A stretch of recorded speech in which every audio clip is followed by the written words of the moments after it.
Gyandeep public 13वां वार्षिकोत्सव सांस्कृतिक कार्यक्रम में बच्चों की प्रस्तुति ने मोहा मन।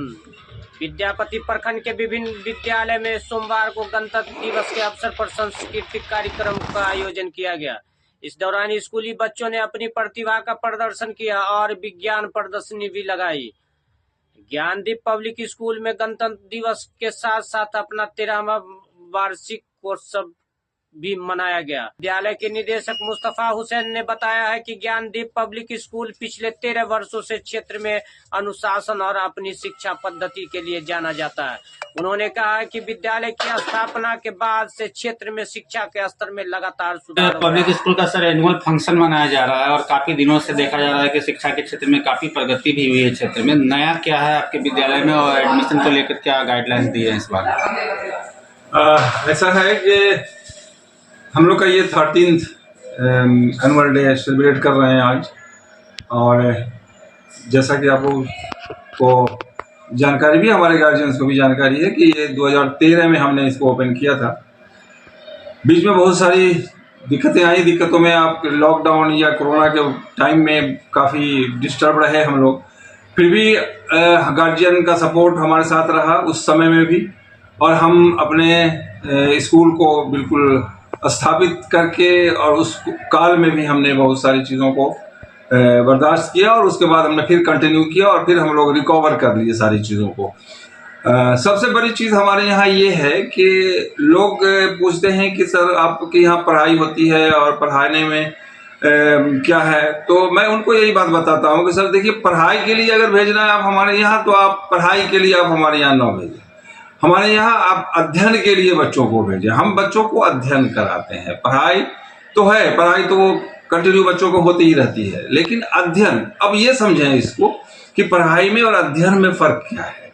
तो हम यही चीज़ें गार्जियन को भी समझाना चाहते हैं कि पढ़ाई वो हो गई जो क्लासरूम में पढ़ाई हो गई, और हर टीचर क्लासरूम में बच्चों को पढ़ाते हैं, उसको असाइन करते हैं, उसका फिर होमवर्क देते हैं, उसको चेक करते हैं। लेकिन अध्ययन क्या होता है कि हम उन्हीं चीज़ों को एक्टिविटी के माध्यम से बच्चों के द्वारा करवाते हैं। जैसे किसी को बताएं कि आज 26 जनवरी है, रिपब्लिक डे है, तो ये बच्चा सिर्फ जानेगा कि आज 26 जनवरी को रिपब्लिक डे मनाया जाता है। लेकिन अगर इसी को हम वहाँ पे एक्ट करा के कि 26 जनवरी कैसे सेलिब्रेट किया गया, 26 जनवरी को क्या हुआ था, संविधान किस तरह से लागू हुआ, ये सारी चीज़ों को अगर एक्टिविटी के माध्यम से समझाते हैं, तो उस सिचुएशन में क्या होता है कि बच्चों को ये चीज़ें ज़्यादा समझ में आती हैं बनिस्बत इसके कि वो उसको सिर्फ बता दिया जाए क्लासरूम में कि वो पढ़ाई 26 जनवरी रिपब्लिक डे हम लोग 26 जनवरी को मनाते हैं।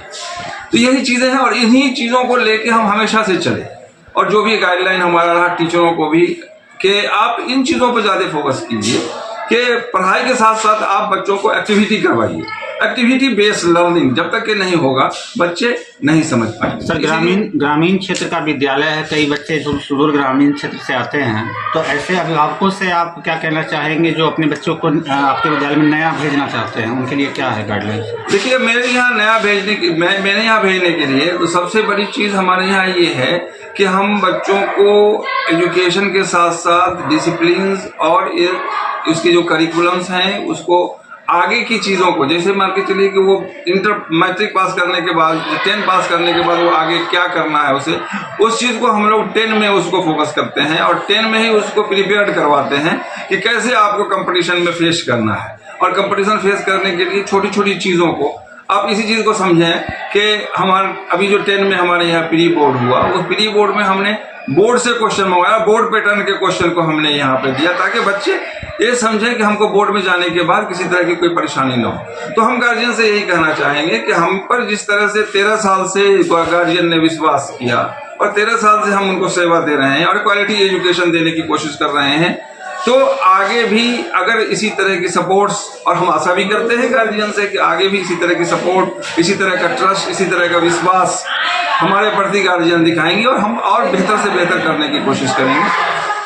एडमिशन को लेकर सर कुछ ऑफर वगैरह भी है क्या नए सेशन में? एडमिशन को अभी सरस्वती पूजा पिछले दिनों हुआ, सरस्वती पूजा के दिन रजिस्ट्रेशन जो बच्चों ने कराया उनके लिए, नर्सरी LKG UKG के बच्चों के लिए हमने बुक फ्री किया था। जो लोग भी उस दिन रजिस्ट्रेशन करवाए हैं, जब एडमिशन का डेट आएगा तो एडमिशन जब डेट में जब वो एडमिशन लेंगे नर्सरी LKG UKG के बच्चे, उन्हें बुक फ्री दिया जाएगा। आज रिपब्लिक डे पे बच्चों ने स्कूल में प्रदर्शनी भी लगा है, किस तरीके की तैयारी करवाए थे? ये हमारे साइंस टीचर जो हैं वो काफ़ी क्रिएटिव माइंडेड हैं और साइंस एग्जीबिशन ये मैंने सिर्फ उनको सिर्फ एक मोटो दिया कि आप एक साइंस एग्जीबिशन यहाँ पे कीजिए, तो उन्होंने 9 के बच्चों को लेके, 10 के बच्चे तो अब निकल चुके हैं, तो 9 और 8 के बच्चों को लेके उन्होंने साइंस एग्जीबिशन की, साइंस प्रदर्शनी यहाँ पे लगाई, जिससे बच्चा, वही मैंने बताया ना अभी, ये कि बच्चा जो क्रिएशन है बच्चों का वो शो करना चाहता है, वो आगे क्या बनेगा, वो साइंटिस्ट बनेगा कि ऑलरेडी वो एक प्रोफेसर बनेगा, आगे वो क्या कहते हैं कि एक इंजीनियर बनेगा, डॉक्टर बनेगा, क्या बनेगा वो इन चीज़ों को प्रदर्शनी के माध्यम से बच्चों के स्किल को हम जानना चाहते हैं और बच्चों के स्किल को हम लोग वॉच करते हैं वो किस तरह का प्रोजेक्ट लेके आ रहा है। क्या नाम है सर? जी, क्या नाम हुआ आपका? मेरा नाम मुस्तफा हसन। क्या है सर स्कूल में? सेक्रेटरी भी कह सकते हैं आप, एज ए चेयरमैन भी कह सकते हैं, इसलिए कि और भी स्कूल्स हैं, तो मेरा समय तो यहाँ कम आना जाना होता है, लेकिन फिर भी मैं स्टार्टिंग में मैंने इसको स्टार्ट किया था और सेक्रेटरी आप कह सकते हैं कि मैं सेक्रेटरी हूँ और एज ए मैनेजिंग डायरेक्टर भी मैं देखता हूँ। मेरा लड़का है यहाँ पे नासिर, उससे आप मिलेंगे, उनसे भी कुछ आप पूछेंगे तो पता चलेगा, वो उनको मैंने यहाँ पे अभी प्रिंसिपल बनाया है और वो प्रिंसिपल के रूप में पूरी एकेडमिक को वही देखभाल कर रहे हैं। नासिर मुस्तफा उनका नाम हुआ, मुस्तफा हसन मेरा नाम। जी, बहुत बहुत धन्यवाद।